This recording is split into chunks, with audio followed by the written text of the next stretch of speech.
All right, so let's get this thing started. So fucking bonkers that isn't on the fucking call today wanted a rundown of the different offers that you could basically offer as a lead generation agency or a prospecting business or whatever you want to call it. And he actually wanted like a weekly call about it, but I don't think it's going to be needed with a weekly call because it is pretty basic. There's not that much to think about. It's just really a matter of where you are in your journey. But I wrote some shit down in terms of the different different offers that you should offer. And we can just kind of go through that. And feel free to chime in if you have any questions throughout it. I think that is going to make this call a lot better if it's just a more like a Q&A session. But otherwise, we'll just do the Q&A afterwards. That's fine too.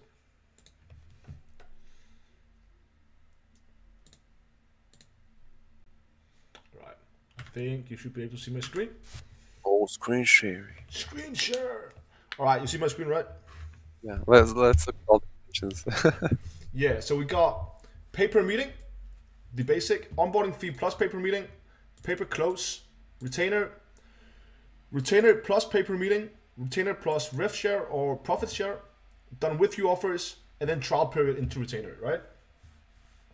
So the first one, I mean, we all know all these, but to summarize it all, it's just pay-per meeting is perfect when you're just getting started, and it's pretty much my go-to offer that I recommend all beginners to go for because it is just the easiest way to start collecting your first case study, and you can essentially get started right away because it's such a no-brain offer.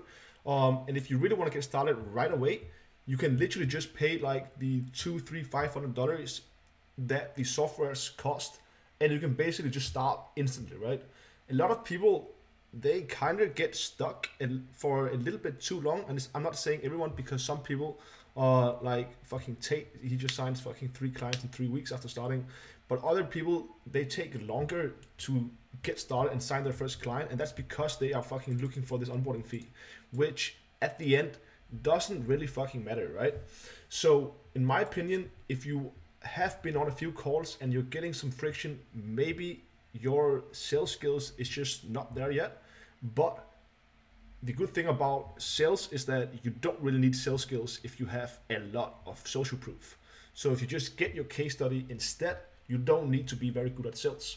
So if you are getting some objections by trying to get this onboarding fee of like $1,500, then just say fuck the onboarding fee if you're just getting started and go for a pay-per meeting and pay for the software as well. And I always say this, like, people in the e-commerce space, they are legit willing to bet their fucking grandma's life savings on a one product store. And people in the agency space, they are afraid to pay fucking $500 for softwares, right? So if you are at that point, $10,000, then $20,000, then 25, 50, 100. Who is talking? 4 years it took us to promise someone. Talking. Why are you listening to Indians? Okay. So this is the fastest way to get case study, and as always with pay-per meetings, the way that I recommend calculating it is just to give them between a 5 to 10x ROI, right? And if you position or if you price yourself that way, you will not lose your clients, right? So most of us know how to do this, but just to summarize, it's figure out their lifetime value, divide that by their close rate in percentages. So if it's $10,000 their lifetime value and they have a 20% close rate, it is 1 out of 5 people, right? So divide that by 5, then you know what one meeting is worth. So that might be, what was that? $2,000, right? Yeah, $2,000. And then just charge between 1/5 or 1/10 of that, right? So the next one, onboarding fee plus pay-per meeting. Charge an onboarding fee on top of the pay-per meeting. This is awesome because you can basically just cover the software costs, or It can also be to cover the first few months of the onboarding period, right? So it's not just the onboarding fee that is nice. You can also basically, if you have case studies or you are good at sales, you can basically get them to pay 3 months upfront. And actually, like, the onboarding fee is not something that you should only do if you don't have a retainer. A lot of traditional agencies has been charging onboarding fees simply just to onboard the fucking client, and then there's a retainer model after the onboarding fee.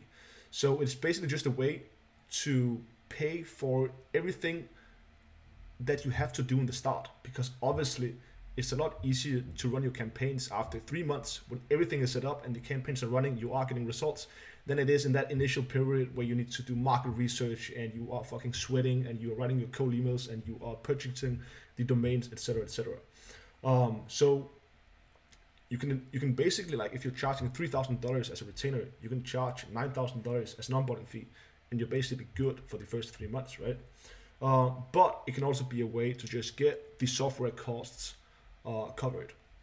So you can charge anywhere from $500 to $10,000 as the onboarding fee. And the thing about the onboarding fee is that you can just throw in a guarantee on that. So you either refund them or you work for free until something has been achieved. In our cases, it's usually like a X amount of meetings booked within X months. So that could be 10, 20 meetings within 3 months. Then what I usually do is that I will tell them, look, for the next 3 months, after the 3 months, if we haven't been able to book you any meetings or the expected amount of meetings, we'll just work for free until we have. And if we can't deliver on the results after those 3 months, basically 6 months without the expected meetings, then we'll just refund you, right? And you shouldn't be scared of this, because, like, if you cannot book meetings for a dude in 6 months or the expected amount of meetings, it's probably not the client that you're going to get the best case study out of. So find a new one and work on the case study. And if you are a beginner, you can obviously start pitching onboarding fees. Don't just go for pay-per-meeting right away.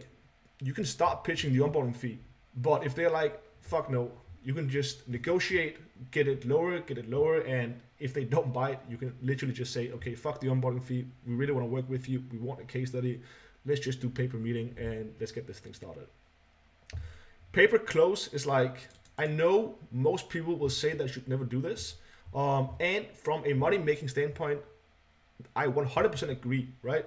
But in terms of a beginner / I need a case study standpoint, I think personally that it's worth it, because the alternative, and a lot of people do this to get their first case study, is work for free, right? So I think that people do not prioritize getting their first case study enough, and they'd rather want to delay their whole journey with 2 to 3 months because they cannot get that right client that is willing to pay them what they think they are worth. But I mean, when you're just getting started in business, like, you're not really worth that much. So getting your first case study is so crucial, and that will just open up so many more doors. And the most important door that case studies will open up is retainers. And essentially what retainers will allow you to do is start to hire. It's very hard to hire if you only have performance clients, right? Because most employees are employees because they like stability and structure, right? Most employees don't want to work on a performance only. Maybe appointment setters or maybe closers, but most other people won't. So you need some type of stability. Otherwise, you end up going into the red, maybe, if you cannot book meetings, for example, in the summertime. So retainers will allow you to essentially start to hire, and you'll be able to outsource and offload some of the work that you're currently doing. Because in the start, like, it's hard, right? Because you have to do everything on your own. But when you can start getting that first case study, start charging retainers, everything is gonna be a little more easy, right? So retainers is when you have your first case study. So something that you guys and most of you guys need to realize is that the only alternative to essentially cold emails and outbound prospecting that B2B companies has is to hire BDRs at a minimum of $5,000 a month. In the US, there's no fucking BDR that gets paid less than $5,000 a month. And their quota, and you can legit search this up, or you can ask people that has been a BDR, that quota is usually around 15 meetings a month, okay? So these BDRs get paid $5,000 a month to book 15 meetings, okay? So if you think that you cannot charge $5,000 a month, or even $3,000 or $2,000, you need to look at this fucking number and look at the statistics and just say, fuck, am I not worth more than a fucking inexperienced BDR that has never sent a cold email, right? And it uses Apollo for sending. They use Apollo. They might even fucking use Gmail for sending, right? Salesloft. Salesloft. And the other thing is that it's long training periods. If you search it up in terms of the statistics, it takes around 3 to 4 to 5 months to train up a BDR, a new inexperienced BDR, so they are up to quota, okay? So that person needs to get trained in the start. They don't produce a lot of meetings. They might book 0 meetings the first month, 0 meetings the next month, 5 meetings month number 3, and then maybe if they are lucky, they will book 15 meetings by month 4, right? They also need to pay a supervisor to look over their shoulder and train them up. And there's the risk of needing to fire them if they don't perform, or they simply just quit, or they fucking get headhunted by another company that is willing to pay them more money. And that is literally like the game of B2B businesses. Someone trains up a person, he does well, he can actually generate 15 meetings a month. Okay, someone else goes out and just snatches that dude and pays him $2,000 more. Now that fucking inexperienced BDR is making $7,000 a month plus commissions, okay? So the point is, don't be scared to charge $3,000 to $5,000 a month, okay? But you shouldn't focus on doing this if you don't have a case study, because B2B companies are willing to hire these people for $5,000 a month because they can train them up and they can get them into their systems, and they have a proven system that will get them potentially to that 15 meetings a month, and they can watch over their shoulders, right? They cannot watch over a online remote stranger in the same way. So you need to prove to them that you're actually worth the $3,000 to $5,000 a month, okay? So that's why you need the case study. So case studies are everything in this game. In terms of guarantees of the retainers, you can either offer a 2x ROI on the or as a guarantee, or you can do X amount of meetings booked. Kind of depends on what you rather want to do. And you always want to frame the guarantee like, because you don't want to do all these crazy guarantees where you're like, we'll book you 100 meetings and I'll scale you to $1 million a month within 6 months, right? That's just crazy. And that's not why you do the guarantees. The guarantees is only in place to make sure that you're not screwing them over, okay? So frame the guarantee like it's, if we can't make you more money than what you pay us, we don't deserve yours. The guarantee is in place to make sure you are never in the red. However, our goal is to not only make you a 2x ROI, our goal is to make you a lot more than that, okay? Obviously, there's the retainer plus pay per meeting. So I would never do just retainers. I think that's just stupid because you won't be incentivized to do more essentially, right? You'll just book your 10 to 15 meetings, they'll be happy, but you also won't be pushing for that 30, 40, 50 meetings. Your mindset won't be there, and you won't create a banger case study, right? So you can do pay per meeting as a bonus or a performance bonus if you are essentially unsure about the client or the prospect sales process and you're not doing 9 months agreements, okay? That's essentially it. You basically only want to do, I prefer pay per meeting than rev share if you don't have long agreements in place, right?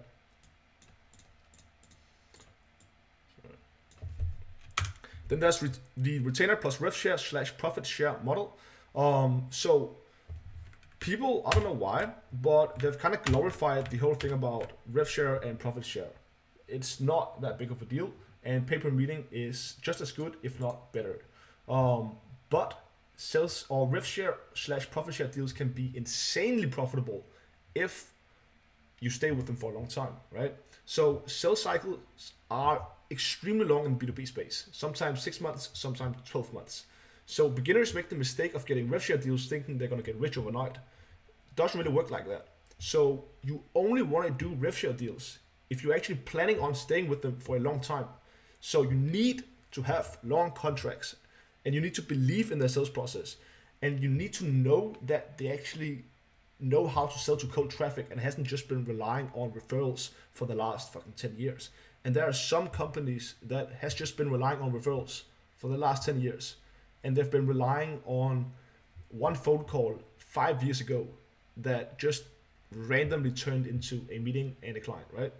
So if companies like that get exposed to a lot of cold traffic and cold meetings, they think they know how to sell, and they think they have a 50% close rate because it's just referrals, but they really do not have any idea on how to sell.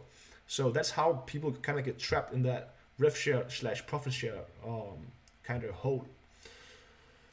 Your other option is obviously also to just get so good at teaching sales processes and putting in sales process in place for companies that you can basically teach anyone to be able to close cold prospects. That's your other option, okay? So the seventh thing is done with you offers. So instead of doing everything for them as a done for you service, you package your expertise into a step-by-step program, and you just sell that to your ICP, right? You need case studies to do this because it's so much harder to sell a done with you package. Like you actually need sales skills to sell a done with you package, because it's just a lot easier to sell a service where you do everything for them rather than having them to do it, right?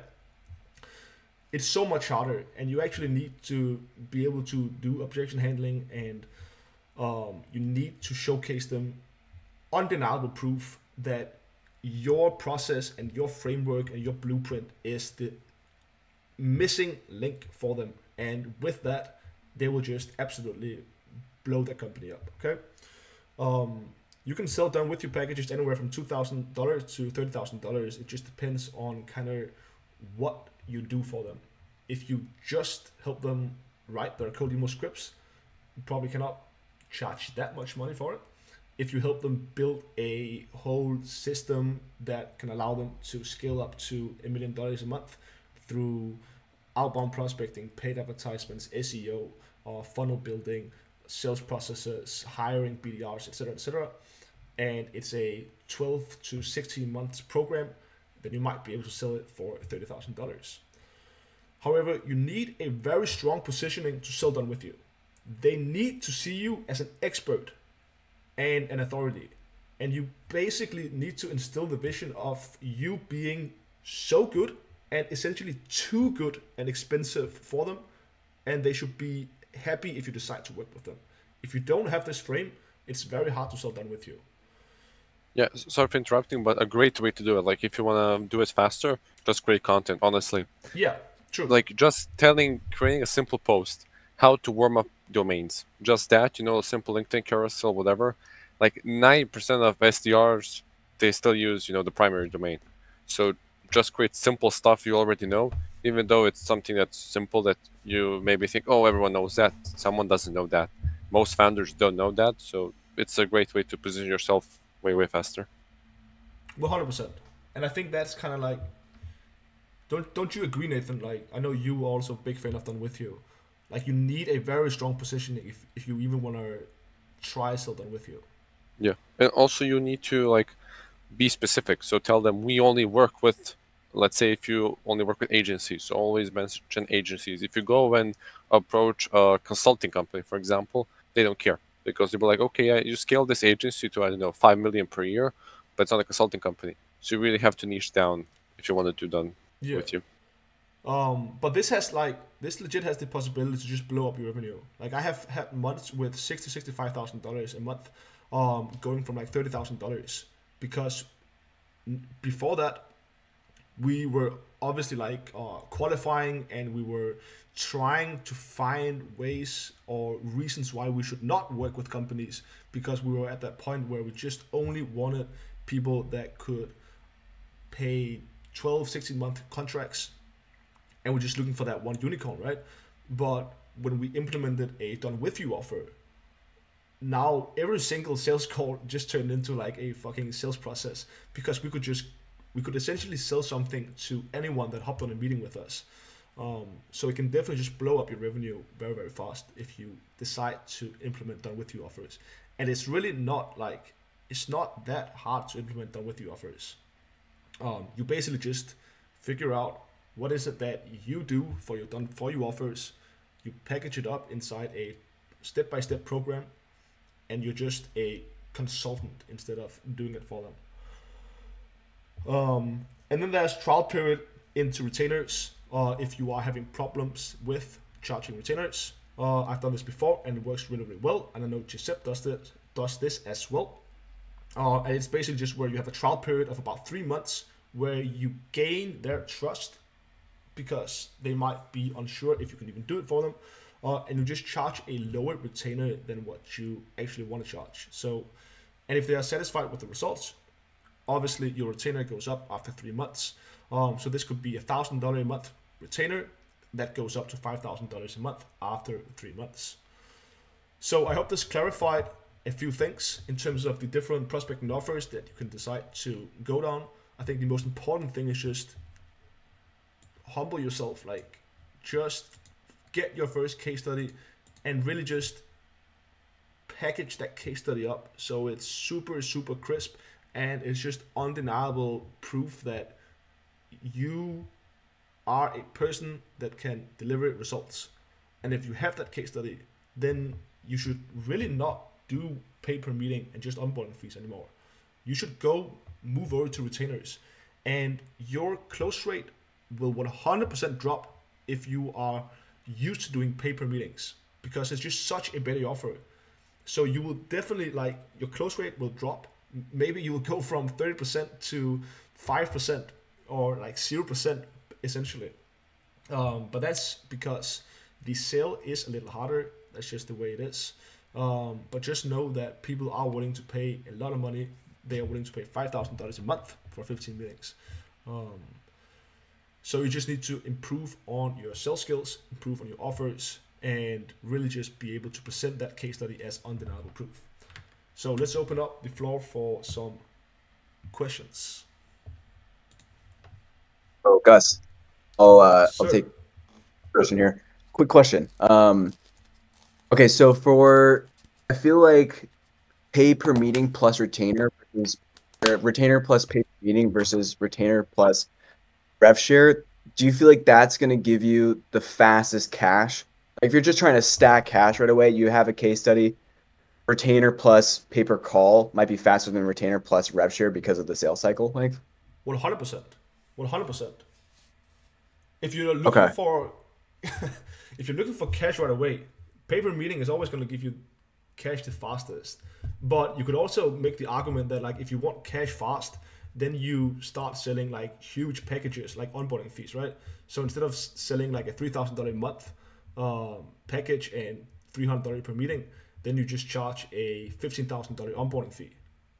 So like, I'm not like, quick cash is not always like the best thing, but definitely like if you are not doing 9, 10, 12, 16 month contracts, I would probably not do rev share or profit share, at least in the B2B space. It's something that you can definitely do if you have a client that either has a shorter sales cycle or is more leading towards the B2C space, right? But if it's the traditional B2B space, some deals just take longer, and usually like these big B2B deals, it just takes 3, 4, 5 months. So if you're not planning on staying with them for that long anyways, don't bother with it. Just do pay per meeting. Right. Okay. Got it. And then another really quick one is Seamless. How do you feel about Seamless? Is that still the best one for numbers, you think? I don't know if it's the best one. I'm not the type of guy that goes out there and fucking test every single lead sourcer. Maybe I'm too lazy. I just know that Seamless gives me a lot of fucking phone numbers every single month for a pretty cheap price. So I'm happy with that. I know Nathan probably has a better answer to that. So that's probably the person that we should ask. Multiple tools. Like I've been preaching Visa, Casper. Seamless is good, but it's like email. It's not. There's not a magical tool you pay for. Let's say tool called X, and then you're done. You have to use multiple tools. So Seamless is a good base. And then if it's not Seamless, you can do Visa, you can do SalesQL, Casper. There's also a few new ones that are popping up.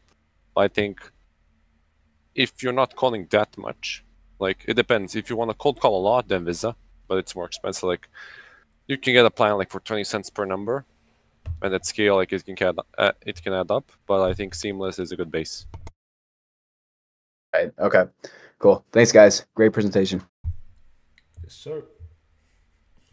All right. Any other questions, boys? Don't be shy. Don't be shy. Everyone's muted. I'll jump in with a quick one. What do you consider a case study? Like, what would you need what would you think is a bare minimum kind of metrics to hit to then have that in an attractive frame? Yeah. So it's like people always throw around. It's a good question because people throw around this word of a case study all the time, right? You need a case study. So what is a case study? Well, essentially, what the case study is that person, the other person that is a stranger to you and just met you, can look at that case study and think, holy fuck, this dude is legit. There's no reason why, or there's no way that he could fake that, right? So if it's just a Stripe screenshot, like it's very easy to fake. But if it's like, I helped Alex Hormozi, and this is me and Alex Hormozi and his wife in his backyard opening up a beer because we are celebrating our $100,000 a month day for the first time. And this is a testimonial from Alex Hormozi. You can watch it down below, and he will say that I'm a good guy, right? So that is undeniable truth or undeniable proof. So that's really how you have to think of the case study. The case study is not, oh, nice, you did a good job. A case study is taking pictures and basically making a court case for your undeniable proof that you can deliver on the things that you promise, right? So anything that can make the case study better, you should input. So that's why you have an interview with the client. And that's also why at the bottom you have a testimonial where he just talks about how good you are. End result. End result. So how you did it. This is the specific type of campaigns we ran. This is Slack messages. This is a picture of the CRM. Like just so much pipeline value, exactly. Close deals. Exactly. KPIs, honestly, stack KPIs. Open, like even if you track open rates, you can brag about it. Like some people still care about them, but like we achieved 92% open rate or whatever. Reply rate, just stack KPIs, honestly. Yeah, and like in the start, it's hard, right? Because you don't really have anything, but still, it's not like a case study. It's not like a case study just develops out of nowhere. It's not like you have to hit a certain point until the case study is perfect. It's like the case study is dynamic. Your overall proof on the internet or authority is dynamic. So it's like you just start with what you got, and then you just slowly build upon it. If you don't have the testimonial from the person, then you just ask him, can I input your LinkedIn profile picture or whatever, or a link to your profile, and then you use that. And then when you get the testimonial, you insert that. So it's just a constantly improving asset that you just keep developing. I'd like to add something here as well. This is something that I faced when I was doing inbound email marketing for a couple of clients, and it's something that I regretted later on. I think that it's also important to pretty much benchmark the initial setup and results that they have, so you have something to compare against once you input your work. Because I did a good job, but I didn't have any of their previous results to compare against. So this is just another idea that you should probably keep in mind when you onboard the client. Yeah, 100%. Yeah, transformation. Yeah, exactly. To show it like side by side, the progress. Yeah, it's a good point. It's a good point. Transformation is probably the easiest way to kind of visualize what you can actually do. It's a little bit different because like with lead gen, it's like you want to show a empty calendar, but with other offers, definitely. Like CRM, you know, $0 and then $500,000. Like the fitness influencers, you know, like went from, I don't know, 200 pounds to, I don't know, 80 pounds or whatever. 80 pounds? Or kilos, sorry. That's like 40 kilos. Oh, what do you got here? What do you think about paper meeting into retainer after they close their first lead? Yeah, I mean, I think it would be hard to like put in a contract because it would be like the first deal you close and it changes. I think it's too dynamic, in my opinion. Yeah, it's probably a little bit. I think It also feels sus. Yeah. Like, why are you switching? Yeah. That fast. Yeah, I would instead just do like an extremely low retainer if that's your choice.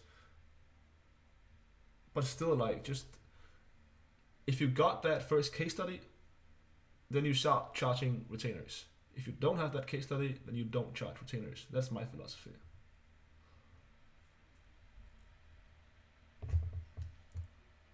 Lulian, I'll just share it.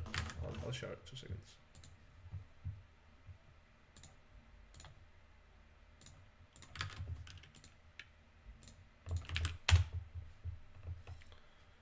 Alright, boys. Any other questions? Don't even have to be questions related to this. It can also be other questions. I get prompted to verify at LinkedIn. Is it good or is it a negative thing? To verify what, your profile? Or? Yes. Yeah, why not? The government ID, that shield checkmark, that thing? Mm-hmm. Yeah, good, why not? Okay. Getting also the top industry voice, that shit, that's also a good thing. You can get it, like, it doesn't matter by the followers. I know I've seen guys with, 100 followers have that badge. You just have to answer a lot of, community queues and all that. It can help boost the acceptance rate and also the reply rate. Oh, that's those AI generated questions. I answered them. Yeah. It's like the orange, like rectangle. Got it. Oh shit, my bad.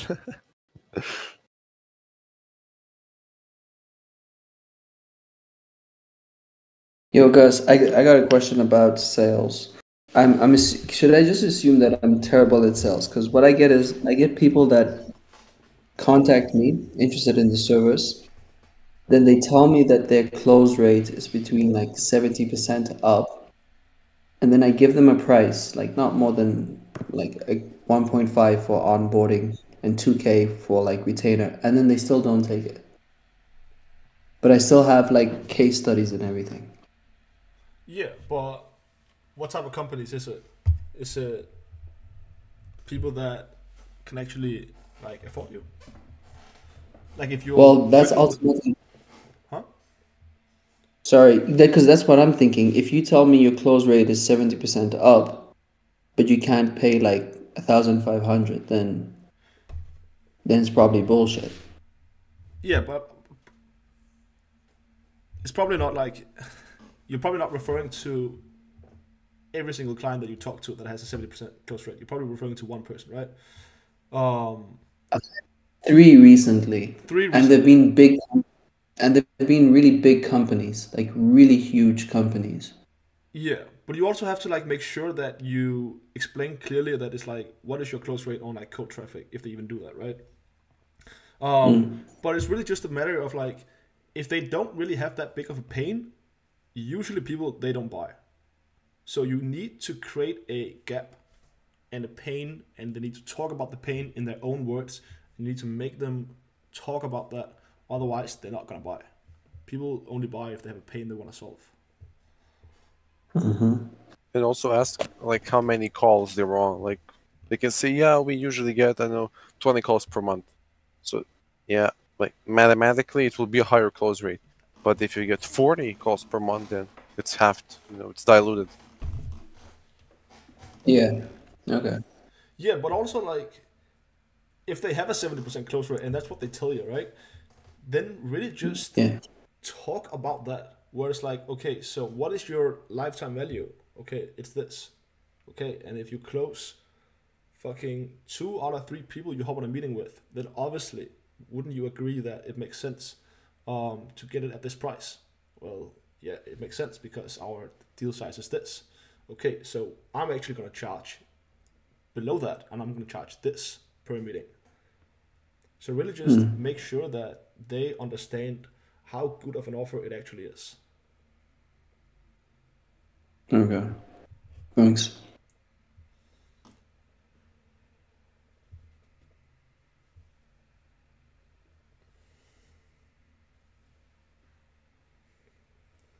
Anyone else have a question, or can I ask one? Nah, I have one for you, Peter. What kind of animal did you kill? A deer? That was a antlered coos deer, the coveted late season Arizona antlered coos deer hunt. Oh, nice. Very rare, once in a decade opportunity to have your tag pulled. Damn. Where's that story? Well, I went out into the Tonto National Forest with a 5th generation Arizona cattle rancher who knew the landscape like the back of his hand. And basically, he put a gun in my hand, pointed at a deer that he found, and I pulled the trigger. Nice. I actually also killed a deer the other day. I was driving. Roadkill. I was driving. I was driving 3 of my boys home from the pub, and it was at something called Bornholm here in Denmark, which is like a fucking island a little bit outside of Denmark. And this deer fucking jumped out, and we just fucking hit the deer, and the deer landed, and his or hers, I don't know what, back or like her ass or something was just completely open. So we went out, like completely fresh deer, right? Put that shit on the top of the truck and drove home and skinned it and ate it. They're delicious. I mean, they're Nice. truly delicious. But yeah, these ones are a little harder to find. So they call them ghosts because they blend in so well with the environment. So like we saw it walk across this little like grassy area and then lay down under this tree. And I swear to God, if we hadn't seen it walk across the grassy area, even as I was looking at it under this tree, I wouldn't have known it was there. They're like, and then they're like the size of a dog. So it's like, Oh, anyways. shit. But hey, just one tip for Lush ice cream, real quick. Just my mindset about sales is that every time I close a sale, I feel like I'm a god and nothing can touch me. I'm the king of the world. And then every time I get on a call and don't close a sale, I hate myself and just want to die. So I think We're so back that's at the that best. That's the best way to approach it, and then you just sort of even it out with substances. But anyways, my question was about LinkedIn. So I've got like 10,000 LinkedIn followers right now, and I don't post or do anything on there. So I used to use it all the time back when like you could really like basically what we do with cold email now. I used to do on LinkedIn before all of the connection requests got cut off. So I used to like send like a few hundred a day using WeConnect and stuff. Yeah. And then when they shut that down, I just stopped. And then that's when I kind of found out about like Instantly and like really this mass cold email stuff. So I'm like, great. I used to do it on LinkedIn. Now I'm going to do it on email. You guys talk about LinkedIn a lot. How much time are you spending on there? And I mean, do you do more of like a targeted, like personalized approach, or do you try and mimic what we're doing with the emails on LinkedIn? What's kind of your approach? I think Nathan has probably the best answer to that because I also ditched pretty much LinkedIn. Same as email. So and you just look at it like on LinkedIn, you can view a profile, you can like, you can get someone to even comment. So like follow-ups or engagement. Think about them like that. And then for connection requests, blank. That's fine. And then the intro like a message. It's always, hey, thanks for connecting. You also spin that. But I really think that you need to have a good profile. It's like, imagine your profile is the landing page, and then your VSL are the featured posts. You have 2 or 3 featured. Yeah. So I get that part. I mean, so LinkedIn outreach used to be my primary client acquisition source for years, and it was going great until they shut it all down. So like I get that part. I'm just wondering, like, okay, like I get like 100 a week or whatever in terms of. Yeah, you can send 100 per week, but if you're in the same group, then you can message them right away. Yeah, that just seems like a lot of work. I think I'm just gonna ramp up the cold email. No, you can you get here each brother and do it, and it will do it by itself. The most important thing, and a lot of people forget this: if someone's not active on the platform, don't send them a message. Don't send connection request. They will never accept. Like, yeah, no, I get all that part too. Like it's a 30-day, like posted in the last 30 days. I get all that stuff. But yeah, just I'm a volume man. Yeah, I understand. But I like I me said, some a volume. lot of people forget that. You can try, of course, reaching out to people that didn't post or didn't engage, and also like try to get inbounds. It's super easy to get inbounds. Like if you just write a post every day, and it will amplify. I probably should be posting content. Your outbound, it will amplify, because if they see, okay, like everyone will view the profile and they see, okay, this guy posted 3 hours ago, and he comments and he engages and he has some lead magnets, then I will reply to him. It's not a random dude that sent me a request. Sweet. All right, I got another question. In terms the voice notes are also good, but voice notes, yeah, no, I did that too. Yeah. So I had a question about niches. So I've got a client right now who they want to buy a staffing firm, and I'm finding them like 3 or 4 firms a day that are like, I want to sell, please get on a call. I'm thinking about going deeper into this, where I target companies who want to like acquires, like either private equity funds or like people who want to buy businesses as a niche. Have you seen anybody do that successfully? Because it's a little tricky in terms of like rev share or like really quantifying it, because in some cases they only want 1 acquisition or 3 acquisitions and then they're going to be done. But it's a super valuable close, right? Yeah, so like if you do yeah, I'm just wondering like how you would think about charging for something like that, or rolling that out as a service, or would I just do it as like a done with you? Retainer. I'm also thinking about that. Retainer, so that's like your maintenance fee. Call it that. You have your own team and everything, and then you take a cut out of every deal. You can take out both ends, the buyer and the seller, because you're just the middleman. But getting good data is also really important. Like, I don't know if you guys in Web3 are killing it. I think the tool was mentioned here, Edgin. So Edgin.com. You get the list of every Web3 VC in the world, and you can pitch them like shitcoins or other stuff. And it's all about volume, like finding enough, private equity companies, VCs, because that shit isn't in Apollo and other stuff. That needs to be done manually using directories, or Well, I've already got a list of like 11,000 of those because I was selling fractional CFO to those people for another client, which went all right. I mean, ROI wise, it went all right, but I would get like a 1 reply every like 2 weeks. But then that 1 reply would be like, "Yeah, we'll pay you $5,000 a month to do these books." I was like, "All right." Yeah. It depends on the industry. Like, I can mostly talk for SaaS. Like, it's competitive, and I think the smart people are going after the VCs in Asia, Japan, Singapore, because everyone in the US gets emailed. But I think for what you're doing, you're in accounting, right? Like, well, so this client is looking for staffing firms, and not any particular industry. But yes, my background was doing exactly the same thing, rolling up accounting firms. So like I kind of already like I've done it every way. I've done it direct mail, I've done cold calls, I've done cold walk into your office. Nice.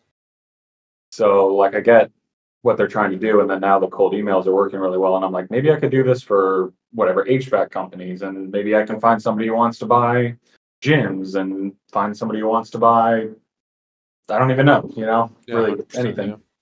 Yeah. So what's your Um, issue? Volume or create? No, like, I guess I'm just thinking about like pricing because it's so the contracts would be like short term in most cases, right? Because Yeah. it's like we want to buy a company or like maybe roll up a couple, and then the volume is going to be really low in terms of like they're not going to just like they're not going for like a 50% close rate where every person I put on the phone with them is going to close, and then obviously the sales cycle could be 6 months to a year in some cases. Between just meeting and then the due diligence and then negotiating some sort of contract. So it's like, it's hard to make any kind of guarantee. So that makes it tricky in terms of charging retainers where, No, it's your maintenance fee. There's no issue there. Like you're writing the copy. You have your IBAN infrastructure, which is the inboxes, everything like that, and also you're dedicating your time to it. It's not easy to outsource those things. yeah. Like it's not like, oh, I write one campaign and it prints. No, it doesn't work that way. And also like the way that industry works is the reply rate is lower by default, the median book rate is lower by default, the close rate is lower by default because a lot of things need to be in the right place in order for you to buy a company. Like you have to know, okay, they're doing this much, that much. Like you have to audit because you're investing in them. It's not like, hey, I'll pay someone 5K. I can pay what 10, 15, 20, 50 million. I want to know that I'm going to make an ROI on my investment. Yeah. Yeah, so like I said, do retainer and then take a cut of the deal.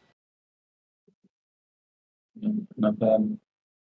And also look for clients that want to buy, a lot of businesses. I think like if someone's looking for one or two, I think it doesn't make sense for you to even work for them.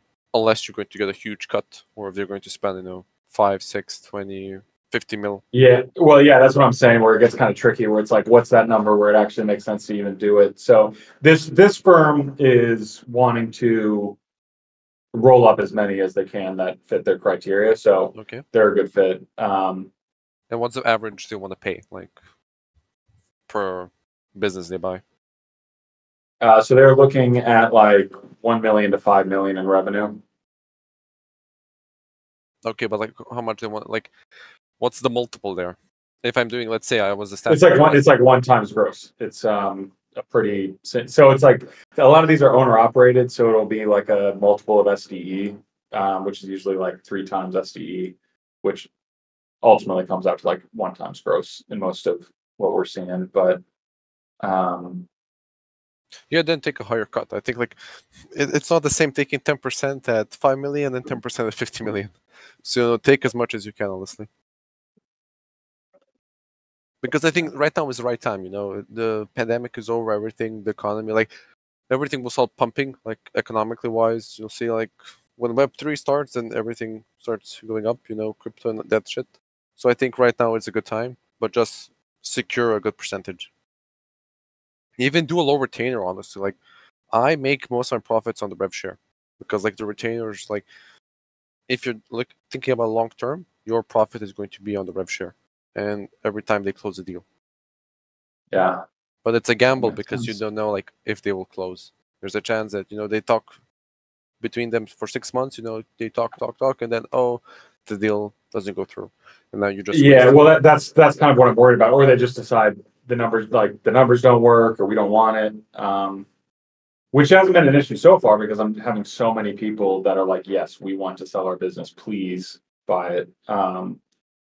So the pipeline for them is good. I'm just thinking if I do this and roll it out to like a bunch of these types, is it going to work? It will. Like I said, just like at the start, maybe do a lower percentage just to see how it works. But I think if you've already been doing it, you would know out of 10 companies that want to get sold, 5 of them are really, really interested, and for example, 3 of them actually get sold. So that's a 3% success rate. Then you will know if it's 1 mil per deal, that's 3 mil. What can I take from 3 mil? Can I take 10%, 15, 20%? It's like something you have to internally do. I don't believe in set rules. Like it's always dynamic. People, things can happen. Appreciate it.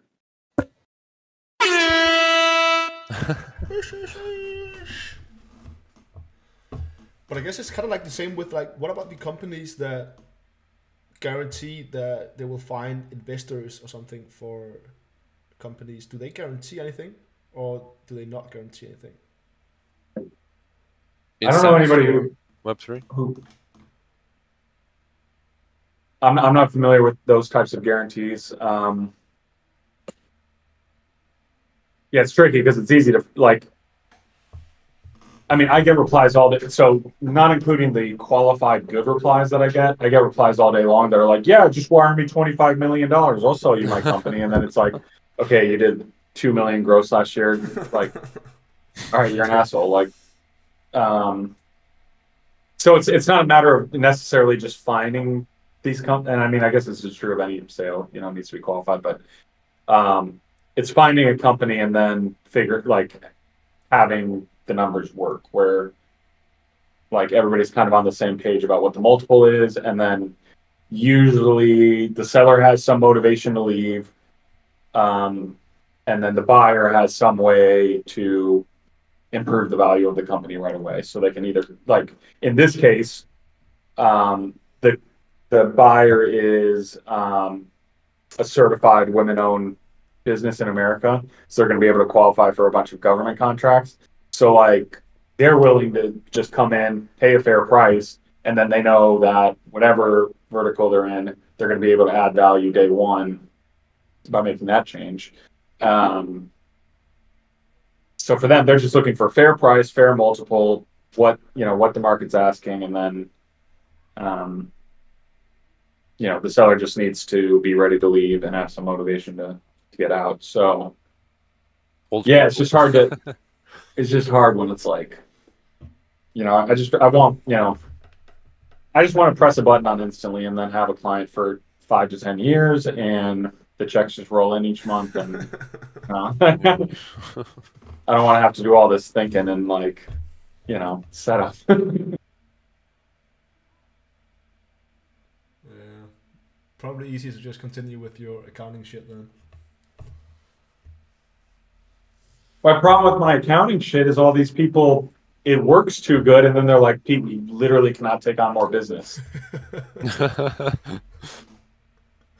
Like I just had a client, so I run Facebook ads too quite a bit, and I just had a client that we ramped it up to $200 a day, and then his calendar filled up, and he switched it to like 30-minute appointments, and then his calendar filled up, and he's like, "Just drop it to $50 a day. Like I can't take all these calls." Which sucks because he's getting like a 10x ROAS like on the front end, not even considering that these people are all going to stick around for 5 years. And yeah, they just get busy and then they stop. Yeah. Maybe charge more. Yeah, but yeah. Oh, if you could hear some of the conversations I've had with these people, they're all bean counters. They just want to reduce expenses. They hate paying for things. They resent the fact that people don't just come to them, and that they have to pay somebody to like reach out. They resent me for quitting the industry. That's another thing. But anyways, it's a different story for another day. But are you still just running like directly to the Calendly booking on paid ads? So I switched it up a little bit on this guy, and it's still like a super simple squeeze page. And then I'll actually show you if you want. Yeah, 100%. Just like a form, like we'll make you more money. Yeah. So I mean, literally, this is getting this guy $30 and $40.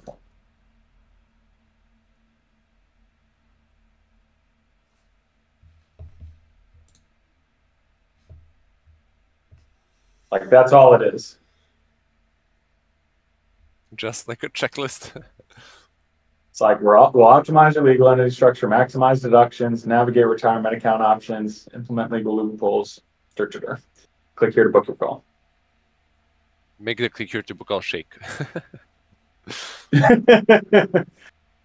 Like the sketchy B2C sites. And from here it's just okay, awesome. Yeah. So anywhere you click the picture, you get the calendar. You click the logo, you get the calendar. Nice. Yeah, so I've got like a more complicated ads management setup than you guys are probably used to in here, but yeah, 40. So these last 7 days, basically $43 per appointment. Just printing. Yeah, that's fucking insane. Um, And then you're just charging a performance on that. yeah, I get 150 per appointment. So Yeah. yeah, so this guy I actually worked with for 8 years. So this was my old boss, so the firm I did all the roll-ups at. And then I basically had to, call him a pussy for not getting on camera. And I was like, dude, you need to be doing video, you need to be doing Facebook ads, and I'm not taking no for an answer. And he's like, all right, fine. So I sent him a bunch of scripts, but basically like each video, so like I'll show you, like each video is just like one tip. Why don't you just like create a deep fake? Yeah, that's probably the so it's like reduce, defer, or eliminate capital gains tax. And then it's just, a video of him teaching like one tip. Headline, pay less taxes. It's like that simple. Like when you. My favorite ways to reduce, defer, or completely eliminate capital gains taxes on the sale of a. Can you guys hear it or no? Yeah. Business is to hold that asset in a self-directed IRA. You need some Hermosi captions on this. Self-directed IRA. Oh, there's captions. Yeah, but like they don't. No. They don't pop. Yeah, I know. Yeah. I think that. Anyways. Or the Snapchat ones, like with the gray border.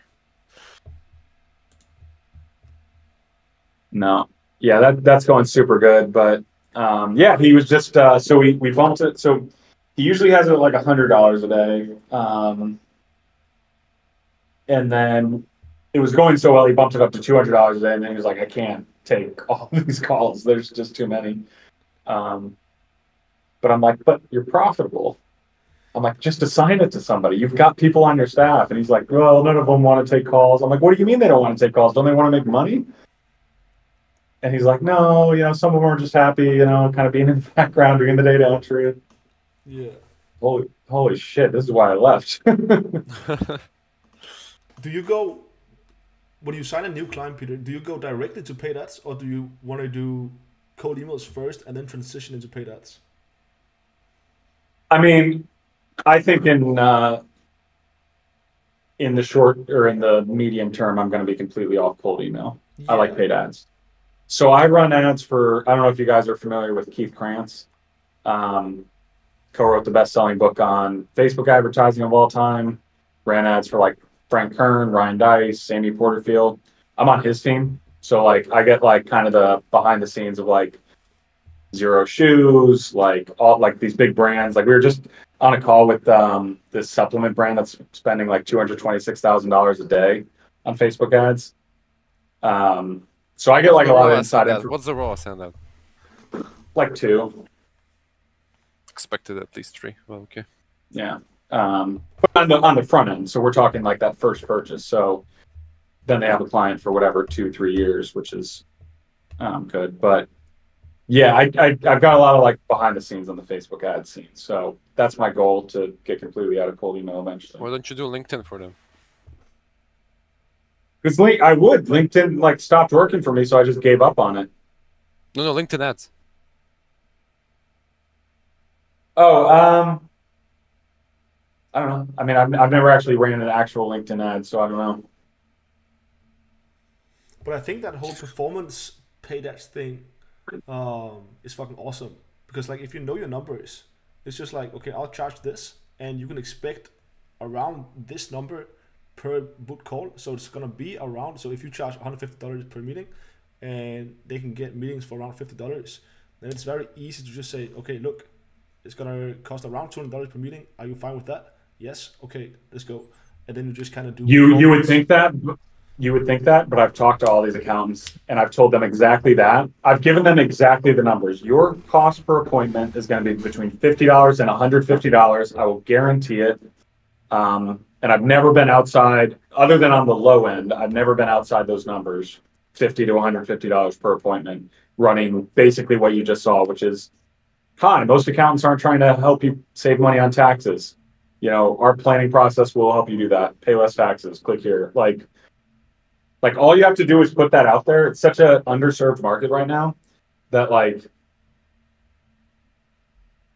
it's just so easy to get appointments. But the problem is, like I just mentioned, it's an underserved market because there's not enough accountants to go around, and therefore they're all getting filled to capacity, and they're like, we can't take on any more clients. And I'm like, you need to raise your prices. Yeah. You need to charge 5,000 instead of 500. And all of them had this like martyr syndrome where they loved being busy and working like 60 to 80 hours a week. And I can't possibly take on another client. Then you say, well, why don't you just raise your prices, do one client instead of 10 clients, and then, spend some time with your family. And they're like, couldn't do that. Yeah, but that's also like, I could imagine that's specifically accountants, right? So like, I could imagine that. Yeah, that's specifically accountants. Yeah. That offer with the performance-based paid ads in the B2B space, I don't think nearly enough of people is doing that right now, and I think that could really be an insane offer moving forward, like for other niches. Yeah, I mean, I'd absolutely be game for it. Yeah, totally. I'm giving him kind of a deal, the guy that you just saw, just because one, he never even considered running ads before, so I kind of had to like, leverage my relationship with him to make him do it. And then two, he's just like kind of my friend. So, just gave him a deal. But yeah, it's working like crazy. And if I just had one of those in every state paying me exactly what he's paying me, just running exactly the same scripts on videos, I'd have a multiple 7-figure business right now. Have you tried like other stuff like accountants about like HVAC or other shit? Yeah, I mean that's like my next branching out. So I kind of got through the bulk of the TAM, as we love to call it here. I ripped through the TAM last year. So this year I'm like kind of like, okay, who am I gonna really be targeting this year? Hey Peter, do you do anybody in Canada, or is it just US based? I don't have any accountants in Canada right now, although I've talked to a few. Okay. Yeah, the Canadian accountants are convinced. Just the few I've talked to. So I mean, I don't know that this is all of them, but they're convinced that only Americans want to pay less taxes. No Canadian, certainly no Canadian business owner would ever implement strategies to reduce their taxes. No, they don't even want to make profit. Yeah. Same thing in the UK. I do have a client in the UK right now, and he's like, "Come on, Pete. Like, yeah, of course Americans want to pay less taxes, but do you think United Kingdom business owners want to pay less taxes? Come on, it's like crazy." Unless you're just going to the Scandinavian market, 60% tax. Right, you would think as the taxes go up, the urgency would increase, but I don't know. Maybe there's just less they can do. I don't really know. If you take 54 for the salary plus 12% of that, that's 64. That's sick.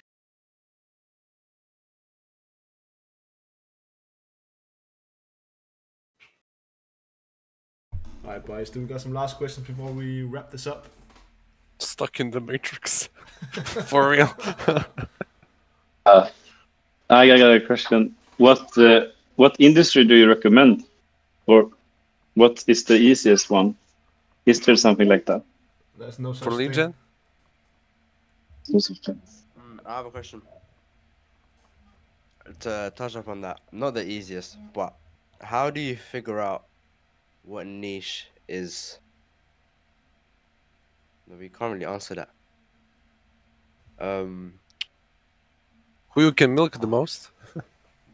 Yeah, but no, like, for example, like SaaS, I see everyone and their mother doing SaaS. No, it's still e-com and our agencies. No. Is it? Okay. So kind of my question is, very autistically, how do you pick a niche? Because I've seen online like... Look at how much they make. Like. Because I've seen online like, choose what you like or some bullshit. No. And then you can't even fucking deliver for them. No, like look at who makes the most and then take a cut there. Or just fire up SalesNav and look at the list of industries. Yeah, but it's not even about like the industry or the niche. It's more about like the companies that you get to talk to, because there's going to be Yeah. shitty clients And the in every market. single industry, and there's going to be so many clients that you don't want to work with in every single industry. But there's also going to be clients in every single industry that you do want to work with, that do have a proven sales process, etc., etc. So it's not really about that, like what industry you're going to go to. It's just about finding the But right companies. when going into an industry, I want to think about like, can I even deliver for them? You know. Yeah, but that's not even about If the TAM industry. is big enough, you will deliver. Yeah. It's a numbers game at that point. Like cybersecurity, like why you can get good results is because it's that type Fun. of company. Like everyone that like offers that, it's like insurance. If something happens, then you'll be safe, and then okay, what's going to happen after that? I don't care. You know, like there's a reason why that market like is dominated by a couple of players. Mm. How come everyone, not everyone, but it seems like everyone is doing SaaS? Because you don't look at SaaS as an industry, look at it as a niche, and it's not that. Like SaaS is a really like, broad term. Okay. SaaS can be like some people like even call software development SaaS, even though it's not. So like you have that, then you have, the standard stuff like someone that create a CRM, someone that create an edtech platform. Then you have people that create ad platforms, for example, for Web3.